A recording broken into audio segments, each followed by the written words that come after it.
रजनी को बचपन से ही पेंटिंग का बहुत शौक था। वो हमेशा से ही पेंटर बनना चाहती थी, पर उसके माँ और पिताजी ने उसको कभी भी इस चीज के लिए सपोर्ट नहीं किया और उसकी शादी नीरव से हो गई। नीरव रजनी को बहुत प्यार करता था, पर रजनी हमेशा चुपचाप ही रहती। वो इस शादी से खुश नहीं थी। वो ये शादी नहीं करना चाहती थी। उसे तो हमेशा से पेंटर जो बनना था। अपने इस सपने को वो नहीं पूरा कर पाई, इसलिए वो हमेशा उदास रहती थी। रजनी, बहुत ही बढ़िया फिल्म लगी है, कल देखने चले?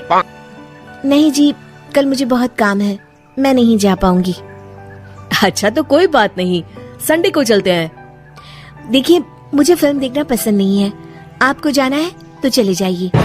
नीरव को मना करके रजनी वहाँ से चली जाती है और अपने बैग को खोलकर उसमें बंद पड़े ब्रश और कलर्स को देखकर रोने लगती है। रजनी, चलो ना कहीं बाहर खाने चलते हैं, कुछ तुम्हारी पसंद का।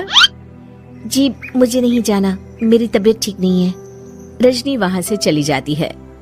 नीरव को समझ नहीं आता कि रजनी उससे इतना दूर क्यों रहती है।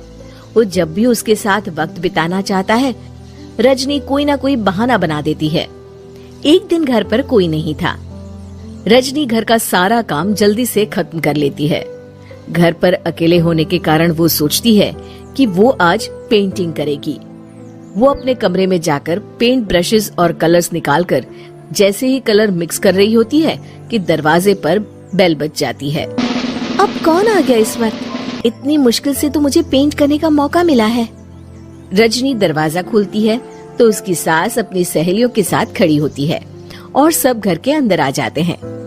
अरे बहू, सबको शरबत बनाकर पिला दे, बाहर तो बड़ी गर्मी है। उफ। जी। रजनी पेंट ना कर पाने से उदास हो जाती है। उसे गुस्सा भी आ रहा होता है कि उसने इस शादी के लिए हाँ क्यों कह दी। वो रसोई में जा रही होती है कि उसकी सास उसे रोकती है। बहू, सबके खाने का भी इंतजाम कर लेना, आज का लंच तो ये सब यहीं करेगी। हाँ।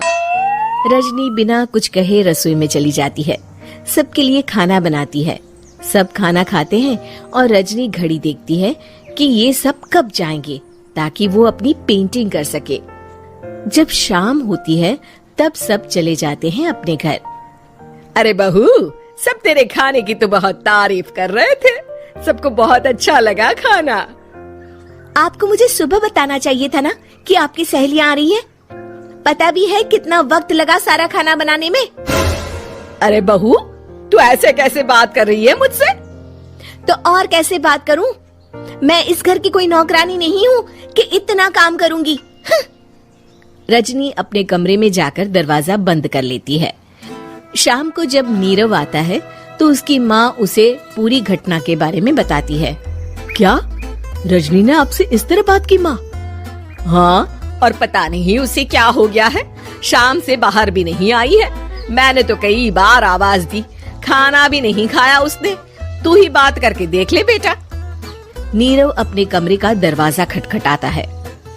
रजनी, दरवाजा खोलो, मैं हूँ। रजनी दरवाजा खोलती है और फिर वापस जाकर अपने बिस्तर पर लेट जाती है। रजनी, माँ से बात करने का ये क्या तरीका है? मैंने कोई गलत बात नहीं की है। अरे तुम क्यों ऐसे बर्ताव कर रही हो सबके साथ? क्या तुम इस शादी से खुश नहीं हो? रजनी कुछ नहीं बोलती। अरे बताओ मुझे रजनी, क्या ये शादी तुम्हारी मर्जी के खिलाफ हुई है? हाँ, मैं ये शादी कभी नहीं करना चाहती थी। तुमसे क्या, मैं किसी से भी शादी नहीं करना चाहती थी।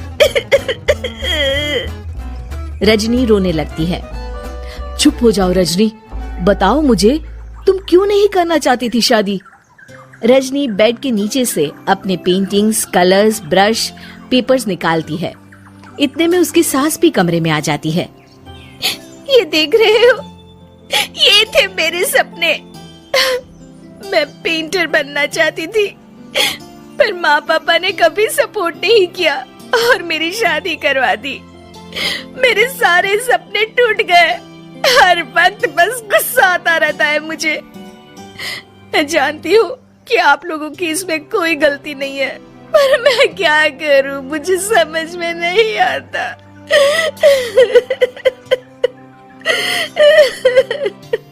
रजनी फूट फूट कर रोने लगती है।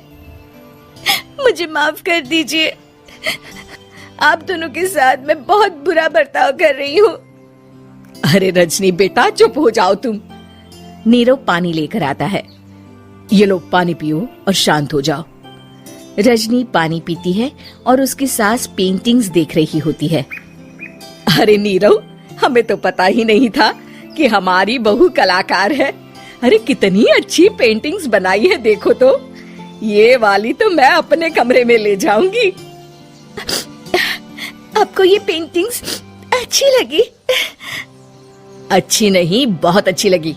और तुमने हमें बताया क्यों नहीं? तुम जब चाहे पेंटिंग कर सकती हो रजनी। हम तुम्हारे सपनों को पूरा करने में तुम्हारा पूरा साथ देंगे। हाँ बेटा, हम कला की कद्र करते हैं। हम कलाकार तो नहीं, पर मुझे गर्व है कि मेरी बहू एक कलाकार है। रजनी, नीरव और सास तीनों हंस पड़ते हैं।